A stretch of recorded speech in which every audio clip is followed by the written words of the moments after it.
Salutations mes amis, j'espère que vous avez été bénis cette semaine pendant la semaine mondiale de prière. Et maintenant, alors que nous arrivons à la fin de cette semaine spéciale, nous avons une merveilleuse occasion de poursuivre les bénédictions en participant à l'offrande annuelle de sacrifice du sabbat 14 novembre. Vous vous demandez peut-être comment le sacrifice peut-il être une bénédiction ?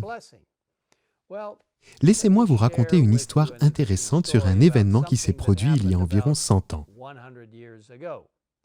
Au début des années 1900, le travail des missionnaires adventistes était florissant.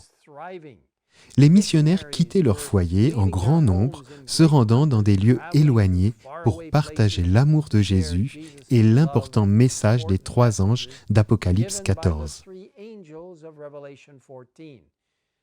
Puis tragiquement, la pandémie de grippe espagnole de 1918 a frappé, tuant des millions de personnes et plongeant l'économie dans une profonde récession. Les dîmes et les offrandes ont diminué. Et il n'y avait pas assez d'argent pour continuer à soutenir les missionnaires. Les chefs d'église craignaient de devoir les rappeler. Ainsi, lors des réunions du conseil annuel du comité exécutif de la conférence générale, qui se sont tenues du 20 au 27 septembre 1922 à Kansas City, dans le Missouri, les délégués ont décidé, dans la prière, de demander aux membres de l'Église de donner 1 semaine de salaire en sacrifice pour couvrir le déficit budgétaire d'1/4 million de dollars cette année-là. Malgré les conditions difficiles du début des années 1920, les membres ont répondu en donnant plus de 350 000 $ au cours de l'année suivante, pendant celle qui est devenue la semaine annuelle de l'offrande de sacrifice.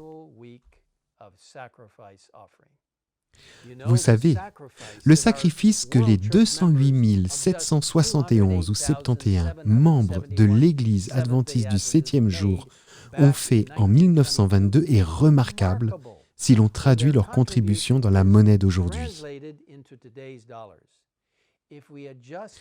En tenant compte de l'inflation, cette contribution de 350 000 $ équivaut à plus de 4 millions de dollars de pouvoir d'achat aujourd'hui.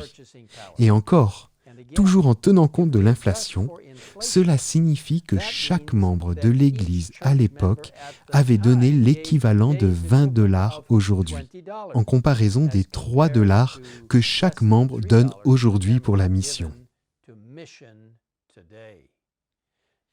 Aujourd'hui, près de 100 ans plus tard, notre Église est confrontée à une crise similaire, alors que le Covid-19 brise des vies et l'économie, alors que les offrandes missionnaires diminuent, le futur ministère des pionniers de la mission mondiale est incertain. Ces missionnaires, pour la plupart locaux, sont spécialisés dans l'aide aux groupes de personnes les plus difficiles à atteindre dans le monde.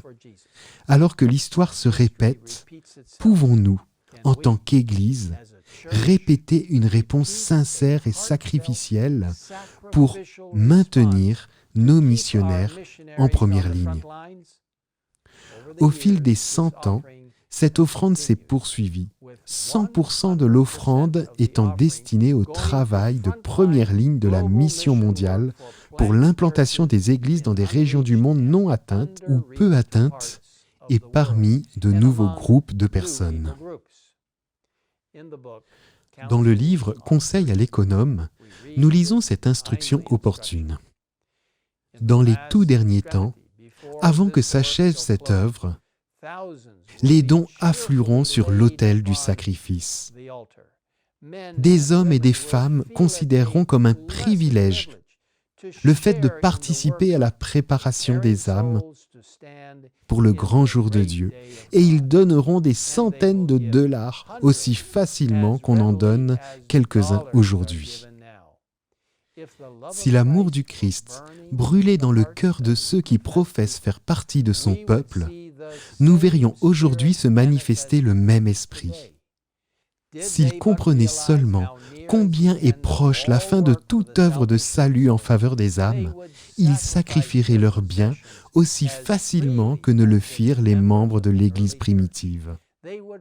Ils travailleraient en faveur de l'avancement de la cause de Dieu, avec autant de zèle que les gens du monde travaillent à acquérir des richesses. Ils useraient de tact et d'habileté, et ils œuvreraient avec ardeur et désintéressement à réunir des fonds, non pour les amasser pour eux-mêmes, mais pour les verser au trésor du Seigneur. Aujourd'hui, chers amis, qu'êtes-vous? Qu'est-ce que je suis prêt à sacrifier pour la mission?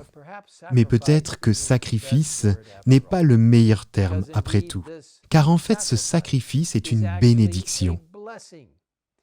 Dans Proverbe 11, verset 25, nous lisons « L'âme généreuse sera comblée. Celui qui arrose sera lui-même arrosé. » Si vous souhaitez vous joindre à cette merveilleuse occasion de faire un don lors de l'offrande annuelle de sacrifice, je vous encourage à visiter le site global-mission.org/mysacrifice, où vous aurez la possibilité de cliquer sur « Donner online » et de choisir « Offrande annuelle de sacrifice pour la mission mondiale ». Je vous invite à prier ensemble maintenant. Père Céleste, merci d'avoir envoyé Jésus qui a fait le sacrifice ultime pour chacun de nous, qui est ensuite ressuscité du tombeau et a intercédé pour nous dans le lieu très saint du sanctuaire céleste, un véritable sanctuaire dans le ciel, préparant son prochain retour, lorsqu'il nous emmènera au ciel pour être ensemble avec lui. Seigneur, nous voulons être avec Jésus quand il reviendra. Par sa grâce, nous pouvons être sauvés, et par sa grâce, nous aussi, nous pouvons faire un sacrifice ici, sur cette terre. Car quel sacrifice est-ce pour nous de partager avec toi ce que tu nous as déjà donné, et ensuite de recevoir une merveilleuse vie éternelle en soumettant nos cœurs à Jésus. Merci Seigneur de nous laisser nous sacrifier pour les autres, afin que nous puissions être ensemble dans le ciel avec toi. Nous te demandons cela au nom de Jésus. Amen. Amen.